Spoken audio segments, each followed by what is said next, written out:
As regular Ctrl-Alt-Speech listeners will know, Mike, we start every week of the podcast with a phrase or prompt that you might see if you open an app or a kind of web service. And we've been doing this because we think these little bits of text and taglines prompt us and make us interact and engage. And this week we could not do Signal, right? Everyone has been talking about Signal, even if we've done it before, I can't remember. But Signal doesn't have a prompt or tagline in the same way. So we're stealing a bit of marketing material from one of their online pages. And so this week I'm prompting you to speak freely. Well, I would just like to say that if any random CEOs of tech companies want to accidentally add me to their group chats and tell me what they're thinking about content moderation these days, I would not be opposed to that. We're going to talk about a few of those CEOs today, actually. So. I think so. And what about you, Ben? Can you speak freely for me, please? Well, I was speaking freely at the Marked as Urgent event that we had in London last night. I'm a little bit worse for wear this morning as a result. It was a super fun evening.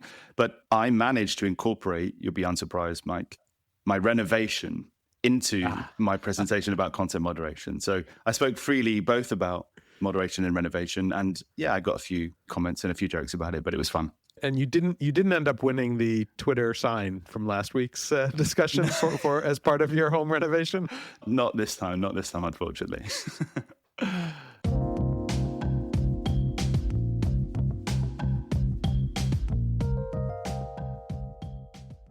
Hello and welcome to Ctrl-Alt-Speech, your weekly roundup of the major stories about online speech, content moderation, and internet regulation. It's March the 28th, 2025, and this week's episode is brought to you with financial support from the Future of Online Trust and Safety Fund. This week, we're talking about Elon Musk's courting of tough men, porn appearing on platforms you might not expect, and rage baiting. My name's Ben Whitelaw. I'm the founder and editor of Everything Moderation, and I'm with a man who's in a lot of Signal chats and maybe lurking in one that you're in too, Mike Masnick. Please accidentally add me to your Signal chats. Yeah, I'm presuming you've never had this done to you before. I was going to ask you. I have never had anything. I am in, as you note, I am in quite a lot of Signal chats. That is, it appears to be the group chat app of choice for lots of people, but I have never been accidentally added to a group chat. What a wild story. Of the nature of, yes, the U.S. government right now. What, such a shame. So if anyone's listening and wants to add Mike, feel free to do so.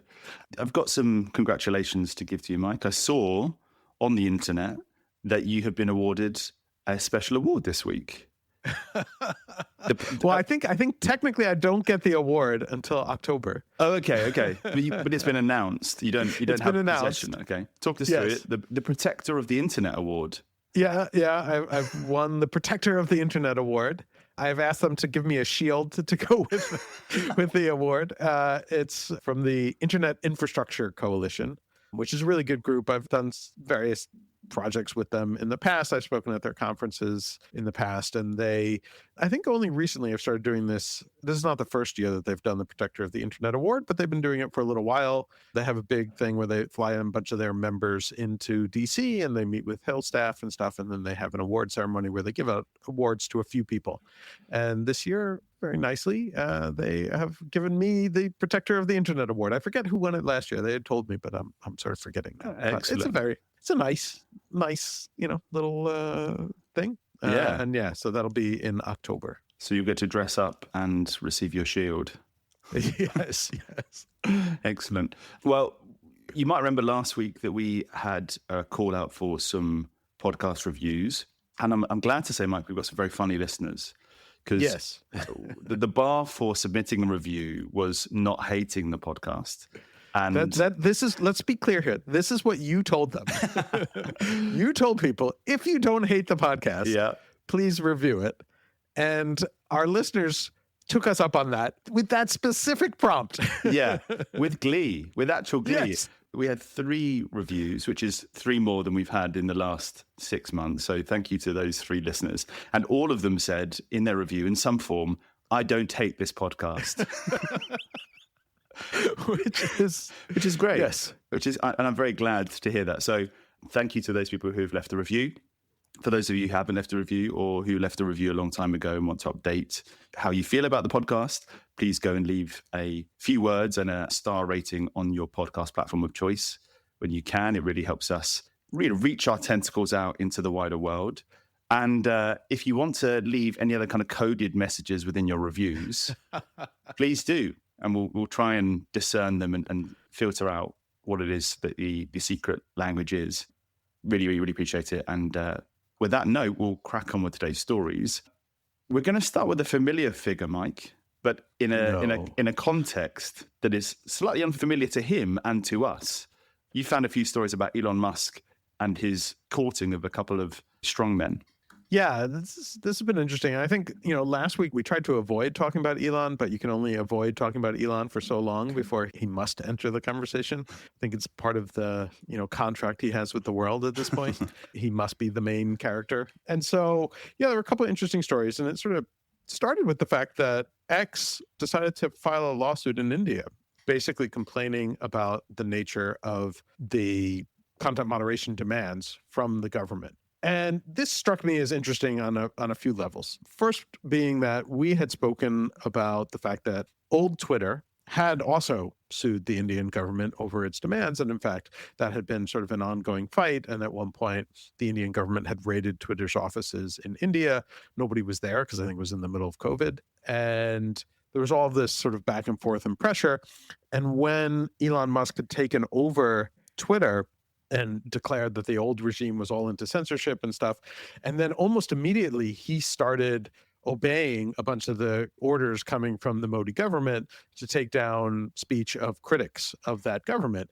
And we called out the fact that, hey, this looks bad if you're going around saying that you're against censorship and then you're obeying the censorship commands from the government. It raises questions about how committed you are to that, especially when the former administration that you claimed was anti-speech was willing to fight them in court. Right. And then there were a bunch of stories for the next 2 years, basically, of X being willing to take down critics of Modi over and over again.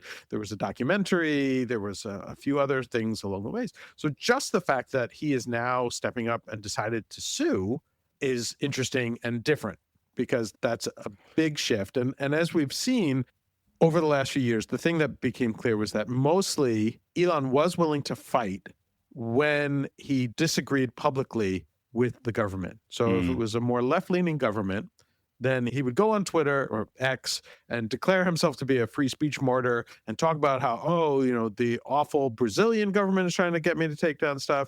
The Australian government is trying to get me to take down stuff. But when it was a more right-leaning authoritarian government, Turkey and India being the sort of classic examples, he seemed to be willing to go along with it. So it was really interesting to see him shift in India at this moment too, because this was also a moment where his other companies are making headway in India. Yeah. So before we get into that, just talk us through the kind of actual case that he's bringing against the Indian government and what it leads into. So this is actually really kind of interesting. So Indian internet law has been kind of back and forth over the last decade or so. And there had been lawsuits on this, and I'd written about this years ago, where they have these different IT acts that sort of lay out the intermediary liability questions around content moderation. And for a while, it actually looked like the Indian law was actually going to kind of match Section 230. But then that upset some people in the government who wanted content to be more easy to take down. And so it shifted in a pretty drastic way and made it so that the government had a lot more power to sort of order content to be taken down. And so what X is now doing is challenging the sort of latest version of the law. It's Section 69A of the IT Act. And they're saying that that violates free speech rights because it basically creates a way for the government to send information to the platforms that they say have to be taken down. And the way the law is currently being interpreted, and again, this is after a few different court cases and a few different challenges and changes, the way it is being interpreted is that if the government sends you content that they believe should be taken down, that you really will get in trouble if you don't. And we saw that again with the previous regime and Twitter, who did try to fight this in court and eventually ended up losing.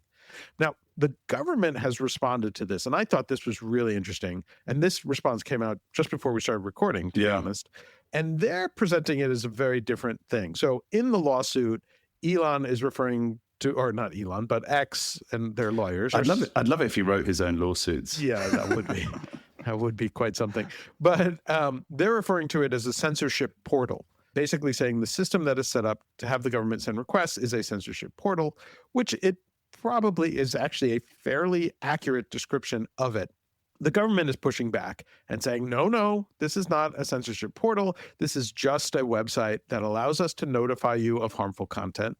And this struck me as really interesting because this has been the debate that we've had in other countries, and in particular in the US, and the whole thing with the Twitter files a few years ago when Musk took over, which is that Twitter has set up various portals to allow governments or government officials to alert them to content that they believe might be violating the terms of service. And there's like a very specific distinction in here that is important, which is that the US system and the way it works is that certain actors have the ability, they have access to a portal where they can submit stuff, but it still is up to Twitter or the company, to decide, does this actually violate our rules? The point is, it's like flagging content. And it is a more trusted flagger because it's coming from the government. It will be reviewed in order and determined whether or not it actually violates. And as we saw with the actual details that came out later of the Twitter situation, Twitter often would reject those and say, this doesn't actually violate our terms of service, and we will reject them. And so the Indian government is sort of presenting this as the same thing. Like, this is just a way for us to alert you. And I think they are deliberately sort of mimicking the language that was used in the US to present it as not as threatening or problematic. Whereas what X is claiming, and what I actually think is probably more accurate, is that under Indian law, unlike in the US, when you get a request from the government through this particular portal, under this particular law, you feel very strongly compelled to remove that content. Okay. And so I find it interesting that India is sort of now using the language that was used to describe the American situation where it wasn't censorship, even though some people claimed it was censorship, including Elon Musk, to now reflect the situation in India where there is much more clear government coercion as part of this process. And now we'll see how it fights out in the courts. Though it is very strange that at a time when Elon is seen as fairly close with Modi and has been doing deals for his other businesses, including both Tesla and Starlink, for him to suddenly decide that this is a fight worth fighting. Yeah, that's what's really interesting is that Elon Musk and Modi met in Washington in February. Yeah. And I remember the photos, there's a bunch of photos that were published of him with Modi and some of his kids as well. It was a very kind of odd photo op. I don't know what they were trying to achieve, but clearly a kind of photo moment. And then, as you say, he's trying to kind of expand his business interest there. Do you think that this court case is being used as leverage in the push to expand into India with Tesla and increase the market share of Starlink? I have no idea. I mean, it sounded like he was getting those deals anyway. So I'm not entirely sure that this is beneficial. So I'm honestly a little confused by it. I'm wondering if more information will come out at some point, that something else came up within this process. It strikes me as a weird way to have leverage because I'm sure Modi is the stronger player in this situation. Musk needs access to those markets for his other companies.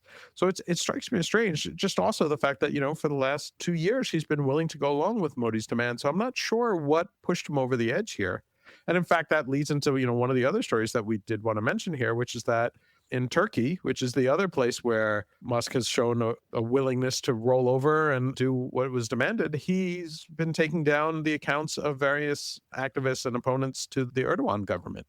And so, again, we've seen it over and over again when Musk is in agreement and aligned with the governments of these authoritarian countries, he seems to have no problem pulling down content that the government is criticizing. And he did so again this week in Turkey. But in India, suddenly he's challenging it. So it's a very strange situation. And I really have no idea why. Yeah, it's funny in a way that our main story this week is the fact that Elon Musk doesn't have a consistent approach to speech. And it's a story that isn't a story in a way. But yes, there's enough there, I think, to kind of bring it to listeners and explain that Musk continues to be very hard to predict when it comes to understanding why he says one thing and does something else. And not only that, by why that seems to change from almost month to month. Yeah, I mean, there's clearly no consistency. And, No. and so I'm sure there's some other reason why X suddenly decided it was worth fighting this. But this one doesn't seem to fit the same pattern where you can sort of easily slot it into, well, he likes this government, he doesn't like that government, or he needs some other thing here. This one is just surprising. And I almost wouldn't be surprised if this lawsuit gets dropped very quickly. If, because of other back channel discussions, Musk is like, hey, guys, knock it off. I mean, maybe is it that he was distracted because he's running the US government and wasn't the one to make this decision? And then once this gets back to him, he'll change his mind. I don't know. But it is a slightly surprising development. Yeah. It's not the only story in which he appears this week, Mike, and we both spotted, as is always the case, we both spotted a story in The Verge this week that told of Musk back-channeling, again, the CEO of Reddit, Steve Huffman, about some issues that he had about moderators on Reddit taking down and blocking links to X. And so this is a kind of story that picks up from last year, but has been recently reported this week about how essentially these two CEOs were texting each other, probably sat back on the couch, chilling after a long day of thinking about how they were going to take over the US government. and he was kind of complaining about this development. And subsequently, Huffman banned some of the subreddits, deleted all of the comments. And so what did you make of this as an indicator of Musk's, again, inconsistent approach to speech ideals? It's yet another example of his pure hypocrisy, right? Yeah. And so, Huffman and Musk have been friendly for a while, and Huffman in the past has clearly been inspired by some of Musk's actions and sort of, freeing up other tech CEOs to be a little more aggressive in their viewpoints. But this is just crazy, right? Because we know that Elon and X have blocked links to all sorts of competitors for various reasons, sometimes for a while, right? They were slowing down links to Substack for a while. They were blocking links to Mastodon. They were closing accounts of people. Overall, X has completely downranked links because Musk wants to keep people on the platform. And so he's admitted a few months ago, he finally admitted it. People sort of recognized it, that posts with links don't get rated as highly in the algorithm. So he's clearly done things to try and keep people within his platform. To then go and complain to Huffman that a few subreddits had decided as a kind of protest that they were no longer going to include X links, or links to X would no longer be allowed in those subreddits, that this was some sort of major breach that needed Huffman to step in. It suggests a level of hypocrisy, which is not uncommon with Elon Musk, but it does seem notable. The other element of it wasn't just the blocking of links to X that he was concerned about. He was also concerned about people calling out Doge employees, the various kids that Elon has brought into the federal government, right, who are wreaking havoc all over the place. And he was upset that some of the people were being named or talked about. There's a claim that it was like advocating violence against them, though I think that was somewhat exaggerated. People are saying like even naming them is advocating violence against them, which is not accurate. And so he seemed to be partly upset about that. And then as part of that discussion, also apparently upset about some of the subreddits and the moderators within those subreddits deciding that they weren't going to allow links to the former Twitter. Yeah, it does make me think that I should be throwing my weight around via text a lot more. Do you know? Apparently that's the way. I never really think of it as a weapon in my armory, but it's just making me think that there's maybe some people that I can make do something for me via text. Well, see if you can get into the chat with the officials from the U.S. government and start throwing your weight around there. That would make for a good podcast next week. Yeah. Telling JD Vance to shut up would be there's a start. Yeah, bring me a coffee, JD.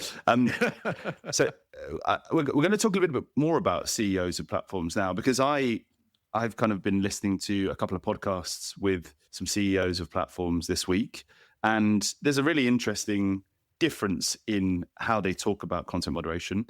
Let's start with Evan Spiegel, the CEO of Snapchat, who was on Diary of a CEO with Stephen Bartlett this week and talked at length about a whole range of different issues, with a little segment about both Snapchat's approach to content moderation and also other kind of tangential issues like how Meta is thinking about content moderation as well.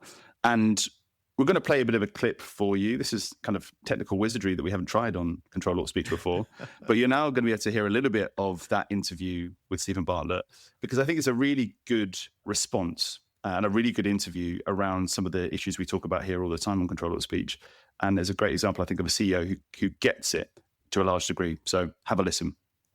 When you think about self-expression, the importance of self-expression, the environment that you're in really matters, right? And that's why we have content guidelines, because we want people to feel like they're in an environment where they can express themselves. And I think some of the conversation about different content guidelines or having content guidelines or not having them has been really interesting, because I think people are missing the broader point. If you have a platform with no content guidelines and it's full of people yelling at each other or saying really mean or offensive things or posting a lot of pornography, that's a really uncomfortable thing for most people, right? That's uncomfortable. You say, maybe this platform isn't for me. Maybe I don't feel comfortable expressing myself here because all the stuff I'm seeing isn't really appropriate or aligned with my values. And so one of the things we discovered really early on is if you want to create a platform where people feel comfortable expressing themselves, feel comfortable communicating with their friends and family, having content guidelines is really helpful, because it means that the content experience is one that feels more comfortable.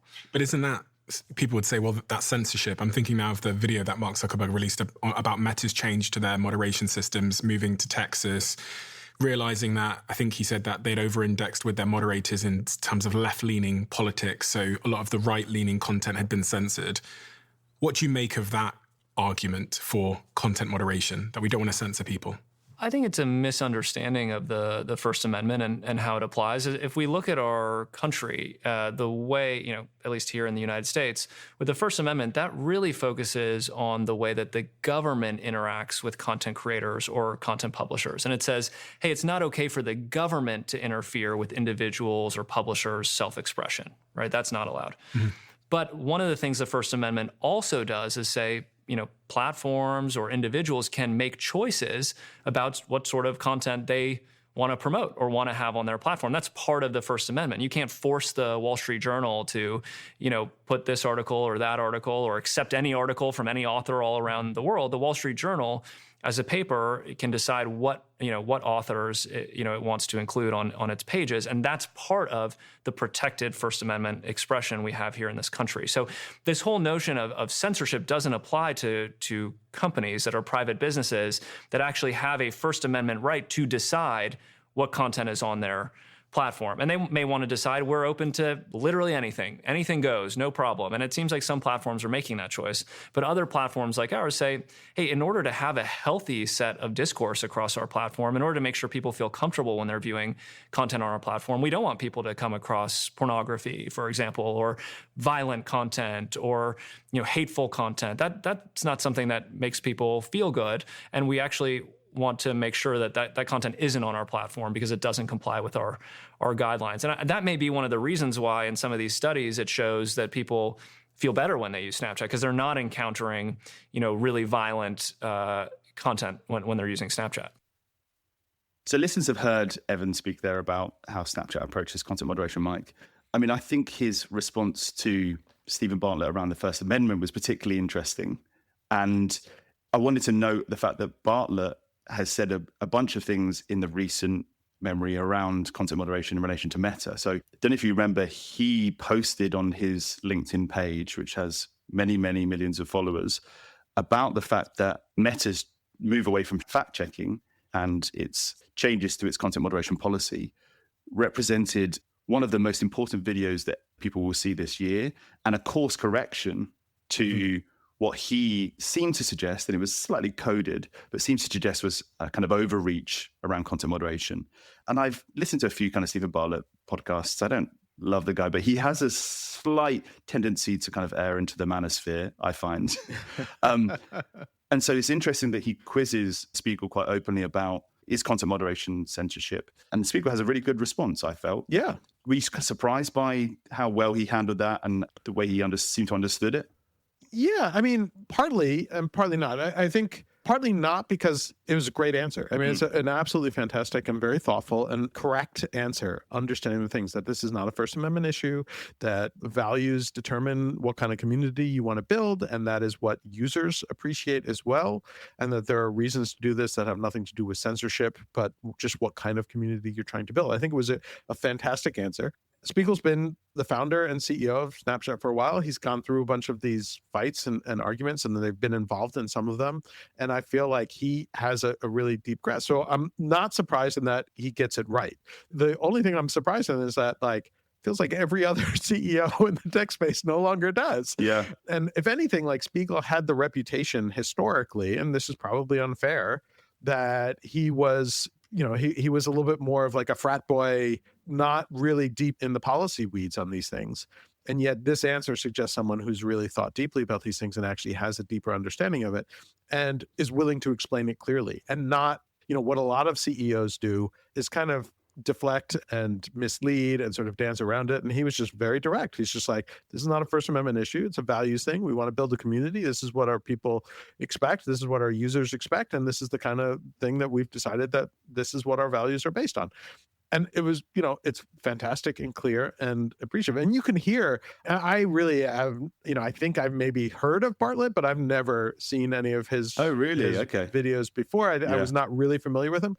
And I only watched this one little section, a little bit longer than the clip that we played of him talking about the content moderation stuff. But I did get that sense, even in the way that he frames the question when he talks about Meta, and he was just like, well, Mark Zuckerberg made this decision because they were taking down too much conservative speech and they had to move to Texas for it, which is like, we know is not true, but he seemed really bought into the narrative of what happened. And so it was really nice to see Spiegel just kind of push back on him. Yeah. And Bartlett has a kind of Zuckerberg aesthetic, doesn't he? He's got the kind of black t-shirt. He doesn't quite have the gold chain, but, he needs the Latin phrase on the t-shirt. Yeah, exactly.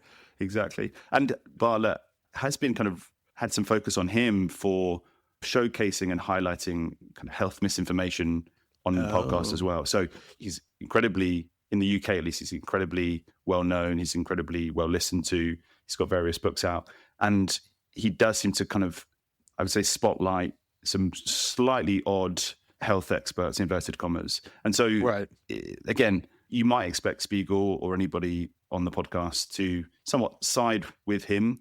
And actually, I thought Spiegel did a great job of kind of standing his ground. One guy who didn't do a very good job of that was our next CEO, who was on a podcast this week, Neil Mohan of YouTube. He was on the Semaphore podcast Mixed Signals with Ben Smith and Max Tanney. And we're going to play a bit of a clip now of how he was responding to some questions about YouTube's content moderation policy and some of the tensions around the US administration and the kind of clash in ideals. You'll notice, I think, in this clip, a very different sound, a very different tone. And he's not only defensive, I'd say, but also quite evasive in his answers. You've said that the number one priority for YouTube is the safety of YouTube's ecosystem.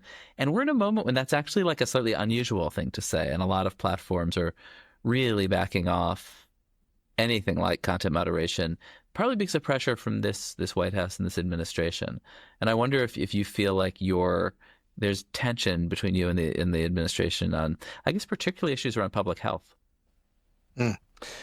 I'll say a few things.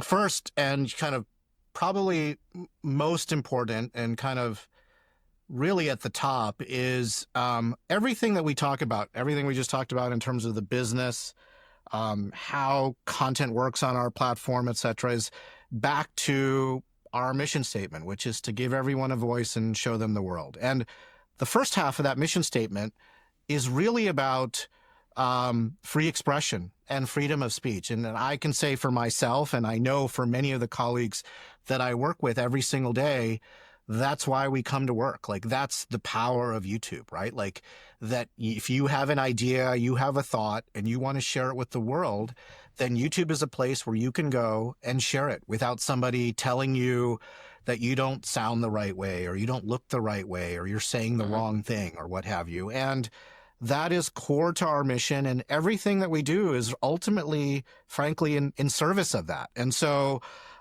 it's the reason why, actually, I think we've had community guidelines from the very early days. And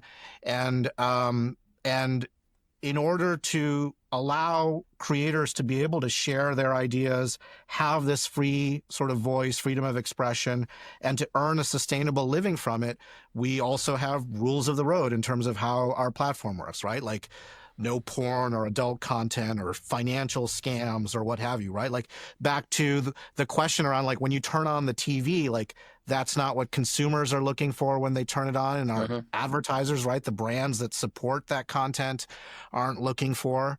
And so our approach to responsibility is with all of that in mind, right? But ultimately towards this goal of a freedom of expression. That's how I've always looked at it. And even in years past when you and I have talked about it, hopefully I've been consistent in terms of that sort of core thesis. So yeah, Mike, what did you think about how Mohan responded to Ben Smith's kind of very pointed questions?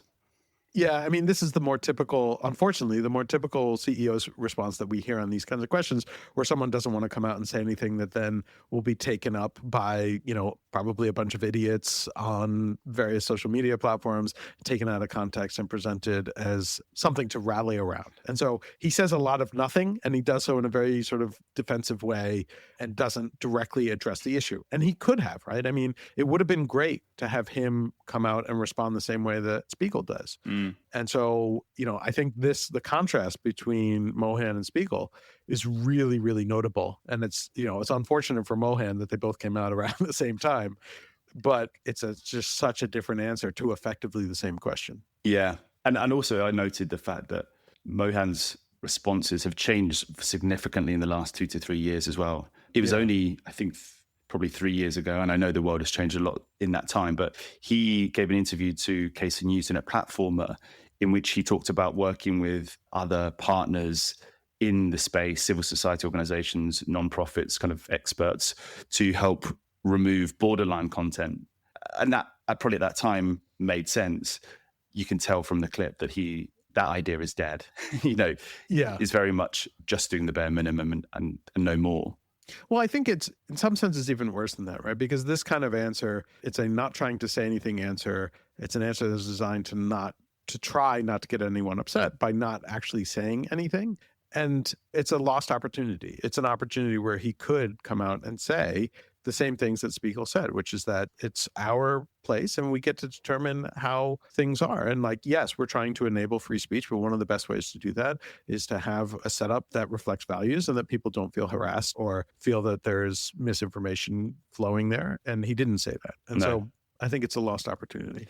But maybe an opportunity gained in the sense that you can now send this to folks in the Republican Party in the US and justify, and you're shaking your head now, but justify I've said publicly something that you agree with, and therefore, but it's not right. I mean, it's not even saying that, right? It's not even saying what the Republicans want him to say. It's saying nothing. That's the problem, right? Yeah.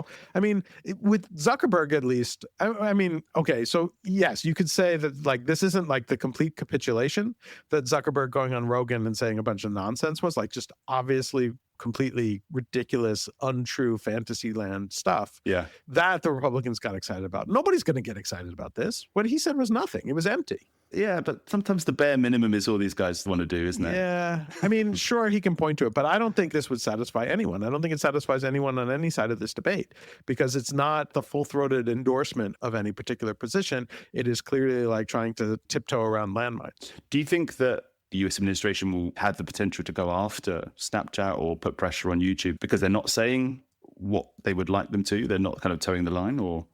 We'll see. Yeah. I mean, you never know who the next target is going to be. Right.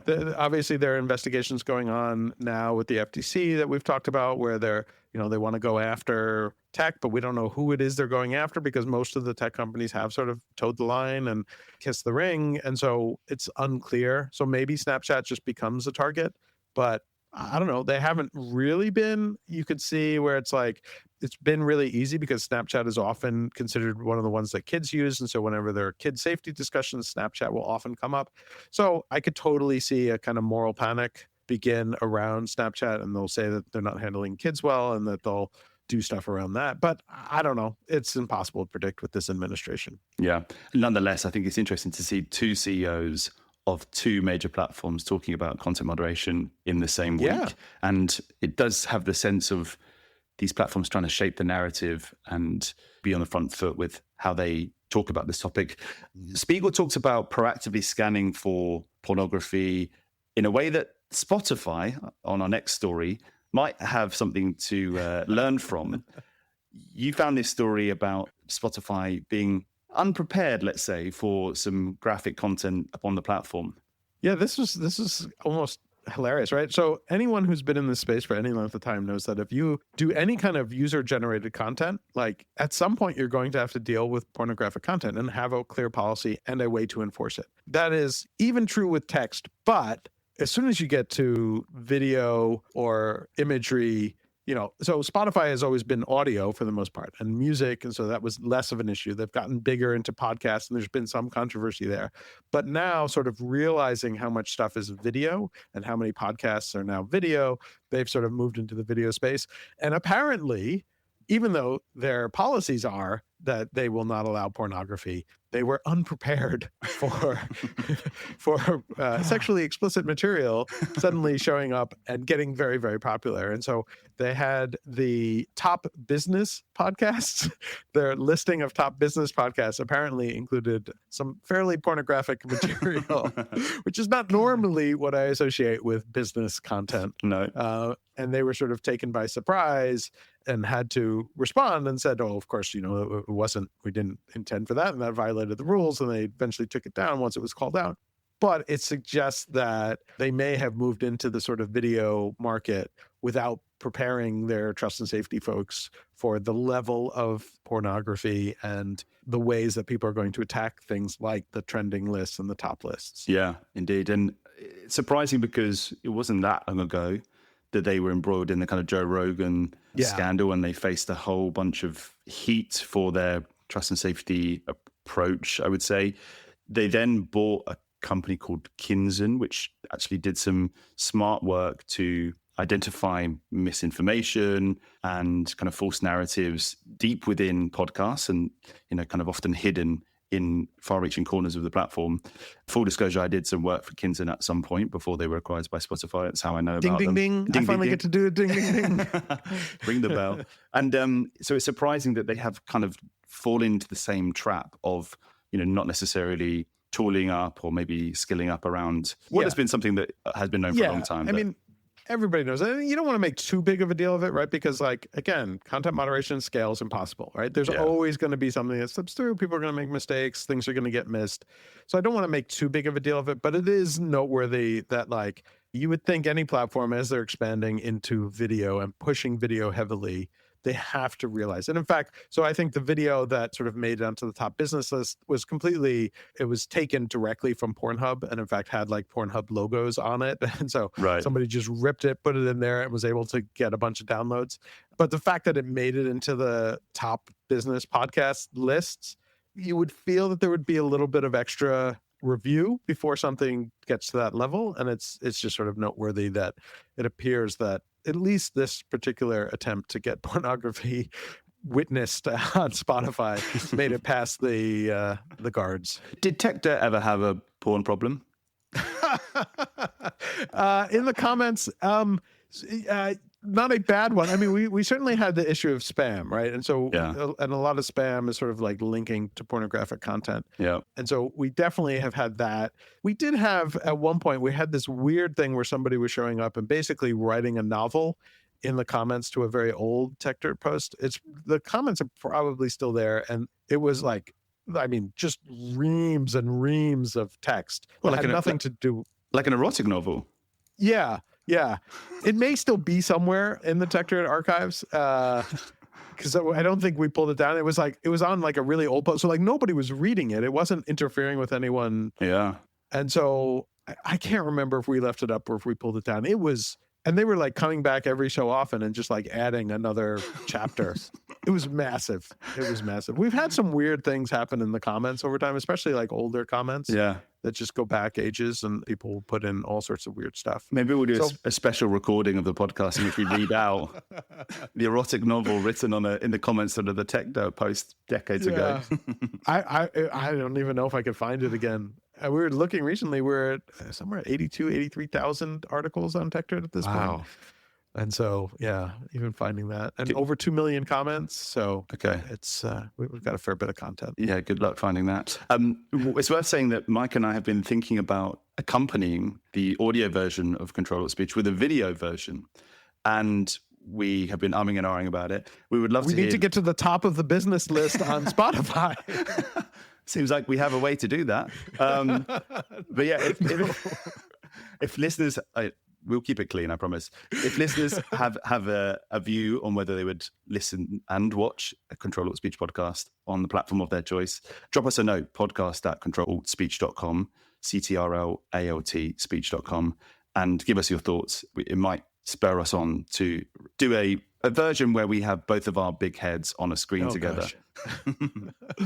Talking of adult sites, Mike, the kind of other story that I noted this week was one about OnlyFans, and it's in relation to Ofcom. We're not starting an OnlyFans, but revenue diversification, Mike. We've got to make this podcast pay somehow. You promised. So Ofcom has handed a £1 million fine to OnlyFans for failing to supply accurate information about how it prevents underage users from accessing explicit content. And this is a long-standing investigation which has kind of finally come around this week. It's a bit of a gaffe, really.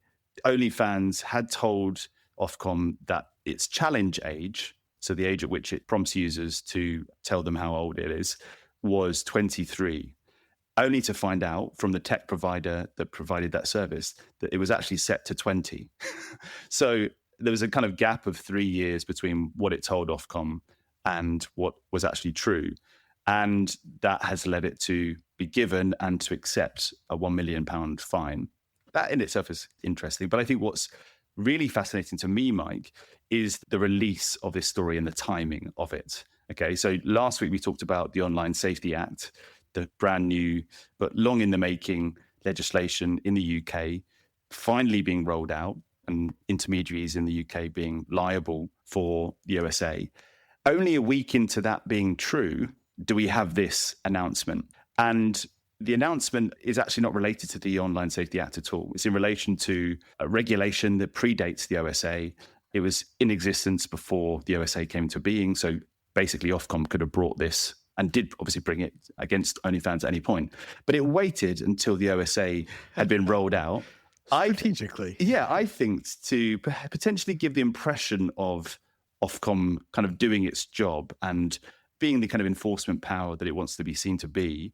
And I read around the reports about this story. The Guardian, the FT, and others don't mention the OSA or the kind of more niche regulation that this enforcement is brought under. So it kind of gives the impression to the unsuspecting eye that actually this is related to the OSA and that Ofcom is suddenly kind of doing its job. So the kind of cynical journalist in me thinks that this has been coincided very well with the OSA last week. It's actually nothing to do with that. But I have heard on the grapevine that there is some enforcement being prepared around the OSA. And there's some, naturally, as we've talked about on the podcast, there are some platforms that are being closely looked at. So what did you make of the kind of timing of this? Are you as cynical as I am? Yeah, I mean, I don't know. The timing might be right just based on apparently OnlyFans alerted Ofcom to the error in January of 2024, which is, a little over a year ago. There was the investigation and the back and forth and then sort of figuring out what it was going to be. The timing seems about right. I mean, having it come out now is not totally out of the ordinary under that. Look at you being all friendly to Ofcom. What have I made you do?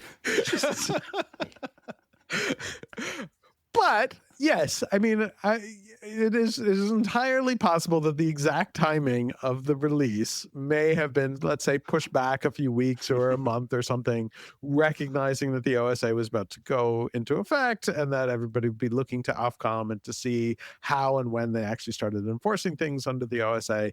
And so, it wouldn't surprise me if the timing was massaged in some way to make this work.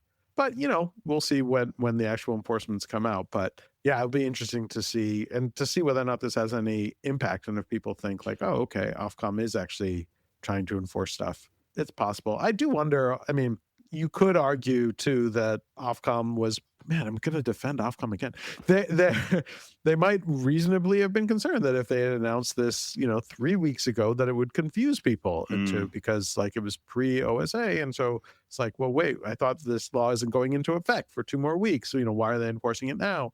And so there may be some reasons where it actually did make sense just to keep everybody else from being too confused by it. Yeah. It would certainly have distracted from the narrative of the OSA, I guess, if this had come out. But the way that the coverage has transpired, and I know it's difficult for journalists to necessarily know every nut and bolt of every single piece of legislation and what it refers to, but it was something that pricked my ears at least. Let's round up, Mike, on a slightly kind of more interesting, quirky story that you found, a platform that we may end up referring to in a future episode of the podcast in the opening section. We have to see what the prompt is. Yeah. Tell us about Says Us and what it's doing. Yeah, Says Us, SEZUS, is this new platform. I had heard about it, I think late last year. There was some talk about it. And it is a sort of another Twitter-like platform.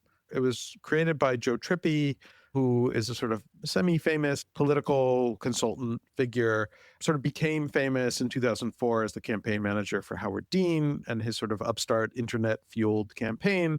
And then ever since then has been sort of in and around specifically Democratic politics in the US. And so late last year, there was some talk about how he wanted to set up his own social media platform and he wanted to do something different and it was going to be more respectful.